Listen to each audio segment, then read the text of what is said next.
వచ్చే ఏడాది మార్చి కల్లా పోలవరం ప్రాజెక్టును పూర్తి చేసి జాతికి అంకితం చేస్తామన్నారు సీఎం చంద్రబాబు.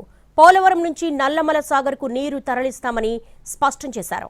2019లో టీడీపీ ఓడిపోయి ఉండకపోతే 2021లో పోలవరం పూర్తయ్యేదన్నారు. అప్పుడు ఓడిపోయినందుకు గోదావరిని ముంచేశారని వ్యాఖ్యానించారు. చూసినప్పుడు ఒక సంతోషం, ఎందుకంటే నేను కొత్త సాంప్రదాయానికి శ్రీకారం చుట్టాను. రేపు మార్చి లోపల పోలవరం పూర్తి చేసి జాతికి అంకితం చేసే బాధ్యత తీసుకుంటాం. ఇది ఒక చరిత్ర, మామూలు చరిత్ర కాదు. నా జీవిత ఆశయంగా పెట్టుకున్నా. నాకు ఎంత ఆనందం అంటే, నేను పోలవరాన్ని ఒక యజ్ఞం మారిగా ప్రారంభించాను. సోమవారం పోలవరం చేసుకున్నా.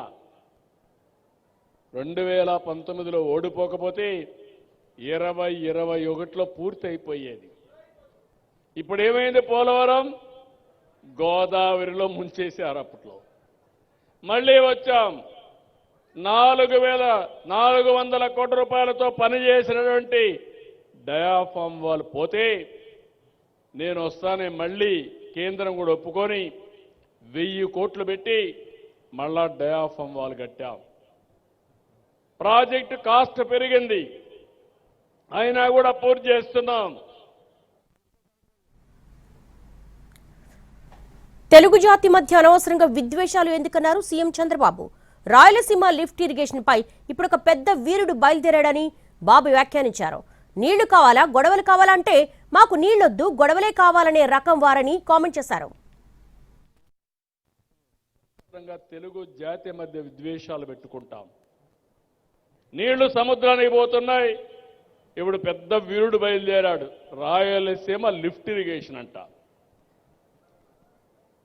నీళ్లు కావాలన్నా గొడవలు కావాలంటే మాకు నీళ్లొద్దు, గొడవలే పెట్టుకుంటామనే రకం వీళ్ళంతా.